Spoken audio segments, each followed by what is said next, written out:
Amis belges, je vous salue.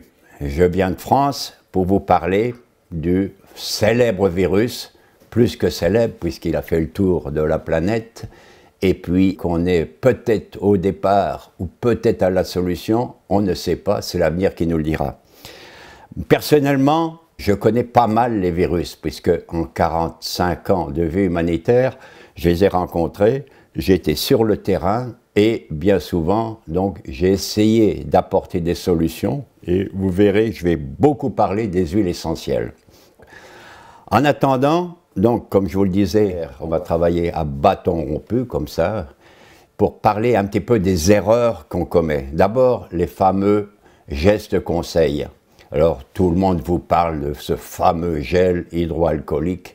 On sait très bien que si vous en prenez pendant des semaines, des mois, vos pauvres mains vont en souffrir. Ensuite, ce gel, eh bien, il neutralise le microbiote qu'il protège, c'est-à-dire ce sont des petites bactéries qui vous protègent. Comme tous les organes, on est protégé, il n'y a pas que les intestins, donc il y a un microbiote cutané qu'on ne respecte pas. C'est pour ça que je conseille de prendre tout simplement le savon de Marseille ou un savon sur gras. Alors, deuxième élément dont on parle, c'est la distanciation sociale, c'est-à-dire l'écart que l'on doit ménager entre chaque individu pour ne pas l'attraper.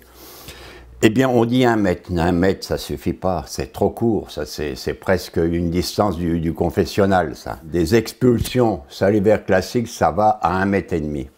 Dans la toux, suivant qu'elle est violente ou pas, ça peut aller de 2 à 4 mètres. Et l'éternuement, alors là, on l'a déjà chiffré, ça dépasse 6-7 mètres. C'est incroyable, l'éternuement. Et il faut savoir que, par exemple, si vous êtes sur Paris, tout le monde est joggeur, court.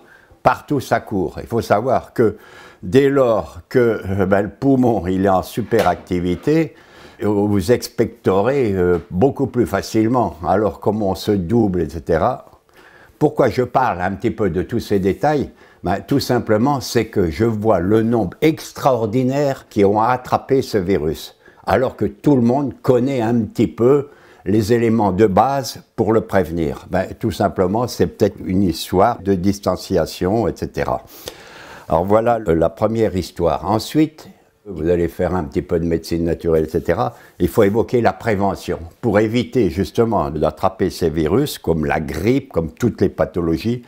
Il y a la prévention. La prévention, c'est-à-dire se prémunir. Et d'abord, il faut renforcer vos défenses naturelles. Alors, il y a plusieurs méthodes. Vous voyez, les livres de naturopathie sont égorgés, même vous en connaissez donc un paquet. Personnellement et parallèlement, je prépare aussi des médicaments naturels parce que je vois que c'est incomplet. Et j'ai fait donc une formule qu'on appelle le Stimu Plus, qui comprend, j'ai mis les champignons, vous les connaissez, maïtake, shiitake, reiki. Ils contiennent des bêta-glucanes. Ce sont des molécules qui vous protègent et qui rehaussent l'immunité de votre organisme. Alors j'en ai mis. Vous avez aussi les fameuses huiles essentielles dont je vous ai parlé. Vous savez, il y a plusieurs familles. Le monde des huiles essentielles, c'est de la biochimie naturelle. Et alors vous avez des catégories qui sont réservées à l'infection. C'est d'abord les alcools. Dans les alcools, vous avez les phénols et les monoterpénols. Les phénols, c'est les plus violents. C'est celles qui ont une action violente, mais il y a quand même quelques petits effets secondaires. Si vous en prenez pendant 3-4 mois de l'origan compact, vous risquez d'avoir quelque chose au foie. Et alors, les monoterpénols sont efficaces aussi, mais beaucoup plus souples et on peut les donner d'abord aux enfants. Et vous avez une autre variété qui ne fait pas partie des phénols, c'est la cannelle de Chine ou du Ceylan, qui est une autre molécule. Alors, je mets donc 3-4 dans ma formule huile essentielle à phénol, donc qui est immunostimulante, en plus qu'antivirale, antibactéricide, etc. Et j'ai remis aussi du fameux sélénium, du quercétine, des vitamines B, surtout la B3, B6. Ce sont des vitamines incontournables. Vitamine D, 80% des Français, certainement des Belges, sont en déficience. Et la vitamine E. Donc ça, vous savez tout ça, mais il faut quand même le vérifier. Alors, Vous avez aussi le glutathion qui est un antioxydant majeur. Alors vous prenez aussi, j'ai parlé tout à l'heure du microbiote, les pré- et probiotiques qu'on va donner pour le microbiote intestinal qui est essentiel, surtout des ferments lactiques. C'est eux qui contiennent 80% des gamma-globulines, donc il faut les protéger. Il y a aussi une autre algue qu'on appelle l'aphasinoménon.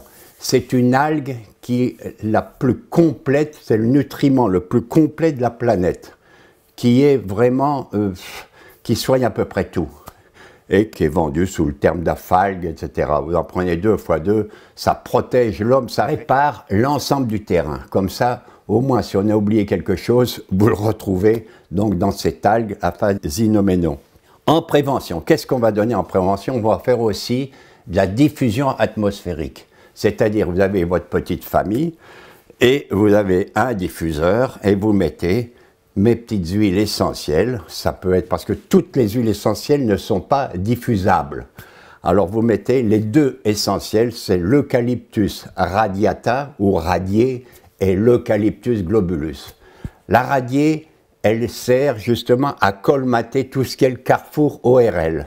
Si vous avez une grippe et que vous ne soignez que le carrefour ORL, il y en a qui meurent de la grippe parce que le virus de la grippe tombe, il en est de même pour le coronavirus, tombe sur le poumon. Et c'est la globulus qui va le bloquer. Ensuite, vous avez évidemment des compléments alimentaires. Vous avez l'isovir que j'ai mis au point, qui recèle le niaouli, qui est une huile essentielle très bien cotée, l'origan compact, la cannelle et le titri.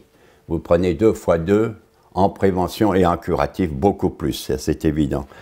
Alors, il y a plusieurs schémas, hein. Vous pouvez aussi vous les préparer vous-même par voie cutanée, quand vous avez une pneumopathie déjà, par voie cutanée. Donc, vous reprenez, ça peut être le ravinsara, ça peut être le laurier noble, ça peut être, vous reprenez les 2 eucalyptus, et alors, vous en mettez dans la paume de votre main et vous massez sur le haut du thorax et dans le dos. Et là, 3-4 fois par jour, ça s'appelle un embaumement en termes, en aroma. Et là, c'est sûr que vraiment, ça pénètre d'une façon incroyable. Avec tout ce que je vous ai dit tout à l'heure, évidemment, vous prenez aussi les compléments, les prébiotiques, etc. Voilà donc au niveau curatif, ce qu'on peut donner. Et le plus efficace, évidemment, c'est par voie rectale. Et là, dans mon livre, ça, vous avez donc toutes ces préparations. J'ai fait donc ce livre qui s'appelle « Les huiles essentielles antivirales » chez Très Daniel, qui soigne toutes les pathologies virales. Vous avez toutes les formules, y compris pour le coronavirus, tout est dedans, l'Ebola, etc. Alors, les facteurs favorisants, qu'est-ce qui fait qu'on va l'attraper beaucoup plus souvent que les autres? Eh bien, c'est d'abord tous ceux qui sont ce qu'on appelle polypathologie, c'est-à-dire le diabète, l'hypertension artérielle, l'obésité. 85% qui seront en réanimation seront beaucoup plus handicapés que les autres. D'abord parce qu'ils sont obèses et il y a une compression du diaphragme. C'est pour ça qu'on est obligé de les retourner pour que toute l'ampliation ou amplification de l'air puisse pénétrer et les aérer. Et ensuite, dans leurs adiposites, c'est-à-dire les cellules graisseuses, il y a un stroma et dans ce stroma, vous avez des cytokines qui sont pro-inflammatoires. Voilà, comme facteur favorisant. Vous avez ceux qui prennent la pilule. Pourquoi la pilule, elle est, j'allais dire, si maudite? Parce que quand vous prenez la pilule, vous gommez l'enzyme protectrice essentielle, la P450. C'est peut-être pour cela que la jeune fille de 16 ans dont on a parlé, qui est morte, personne n'a trouvé d'explication. Ce n'est pas une malédiction absolue, il faut trouver une cause. C'est évident. Moi, à mon avis, je pense à cela. On ne meurt pas comme ça inopinément. Alors, les vaccins. Alors, les vaccins, d'abord, pour ce vaccin, il faudra attendre 18 mois avant qu'il soit au point. Donc, on a le temps de voir la fin de cette pandémie. Et ensuite, il peut y avoir des mutations. Quand il y a une mutation, à ce moment-là, ben, il n'est plus opérant. Votre vaccin, vous pouvez le jeter.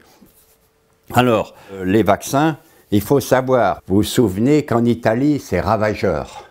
Dans le nord de l'Italie, surtout à Bergame. Bergame, c'est là où il y a le plus de morts. Pourquoi? Eh bien, tout simplement, 3 mois avant l'irruption du coronavirus, ils ont vacciné contre le méningocoque.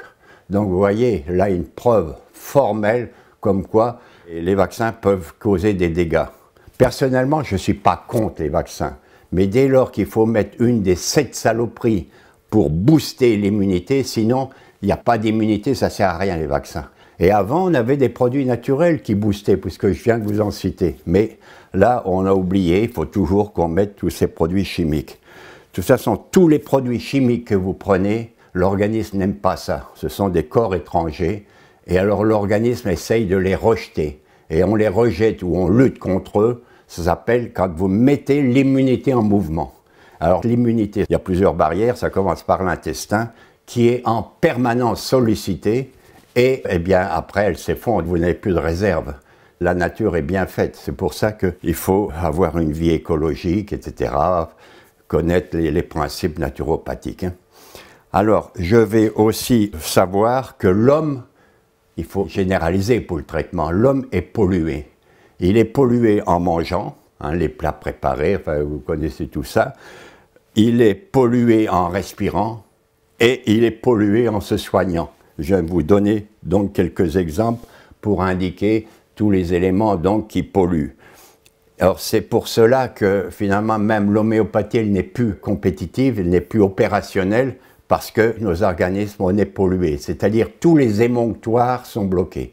Un émonctoire c'est par exemple la gorge, c'est par exemple le vagin, c'est par exemple la peau, c'est le foie, etc. Tous ces organes sont pollués. Et alors, personne ne dépollue. C'est la première chose, c'est pour ça qu'on parle de nomadisme. C'est-à-dire, les gens, ils font de médecin en médecin, qui vont leur donner encore des produits et tout, et qui aggravent la situation. C'est pour ça que j'ai fait donc un livre, et je parle de toutes les pollutions, et j'apporte la solution, comment on dépollue, comment on chélate, comment on retire les métaux lourds, etc.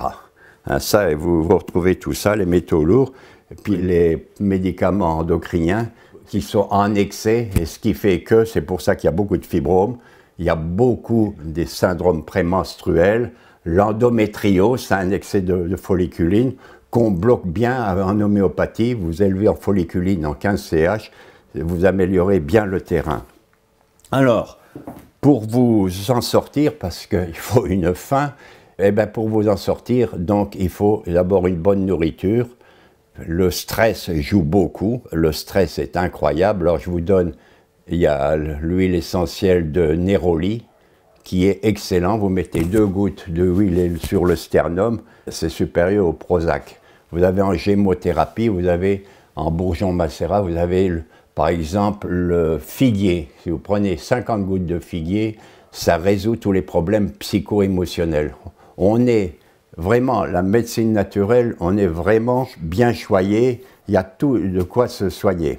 Alors vous allez me dire, mais vous avez parlé des huiles essentielles, mais qui l'a employé? Eh bien je vais vous dire, des centaines et des milliers de gens s'en sont sortis avec les huiles essentielles. D'abord la Chine. À un moment donné, ils ont dit on prend un produit naturel. Mais la France a barré l'information, c'était des huiles essentielles. Depuis 10 ans, moi je travaille avec les Chinois. Il y a des élèves de Chine qui viennent faire leur enseignement dans ma faculté à Paris. Donc je suis en communication avec eux. Ils savent la valeur des huiles essentielles, ils en ont pris. En ce qui concerne la France, bon, je fais des newsletters, il y en a une à 1 million d'exemplaires. Eh bien, comme j'ai mis la formule, je vous ai donné tout à l'heure la formule, enfin plus ou moins complète, et alors les gens font une photocopie de cette newsletter et vont dans la pharmacie. Alors les pharmaciens m'appellent et me disent, c'est incroyable, il y a un déferlement qui vient avec votre feuille. Je vous dis, il y en a des milliers qui l'ont pris et puis qui s'en sortent bien, ça c'est évident. Et alors beaucoup aussi me remercient. Donc c'est une preuve que ça marche, mais c'est interdit, il ne faut pas en parler. Mais pour sauver l'homme, pour nous sauver, pour sauver votre famille, que ne ferions-nous pas? Voilà, je ne peux pas faire le tour de tout. Je pense que je vous ai presque gavé d'un excès d'informations, mais ça évolue tellement et peut-être j'aurai l'occasion de vous en reparler. Alors n'oubliez pas, donc, si vous avez un peu d'argent et puis que vous voulez dépolluer vos semblables, c'est le seul livre qui est fait Pollution et Santé. J'ai fait donc celui-là, ce livre, Les huiles essentielles, c'est devenu le best-seller. C'est le plus vendu des livres, c'est Les huiles essentielles, médecine d'avenir. édition Dauphin. Vous avez aussi les huiles essentielles antivirales, c'est le dernier que j'ai sorti chez Très Daniel. Vous avez de quoi les soigner. Et puis, je vais vous parler aussi, parce que j'ai découvert le mécanisme, la maladie d'Alzheimer. Il faut prendre aussi des huiles essentielles. Vous verrez, c'est Alzheimer et odorat. Quand les arômes restaurent la mémoire, c'est déjà appliqué dans des EHPAD. Vous savez qu'il y a 7000 EHPAD en France. On ne le dit pas et ça marche. Vous avez en particulier une huile essentielle de romarin à cinéole. Vous humez, c'est-à-dire vous ouvrez le flacon, vous le humez 3-4 fois par jour. Eh bien, il y en a au bout d'un mois qui ont récupéré leur mémoire. Mais il y en a d'autres. Et puis, il y a toute l'explication sur la maladie d'Alzheimer. Alors, essayez quand même de dormir. Ne soyez pas étouffés par cette inflation de documents. Et on se retrouvera. En attendant, essayez de travailler un petit peu. Et puis, si vous rejoignez un enseignement, je pourrais aller faire une conférence. À bientôt.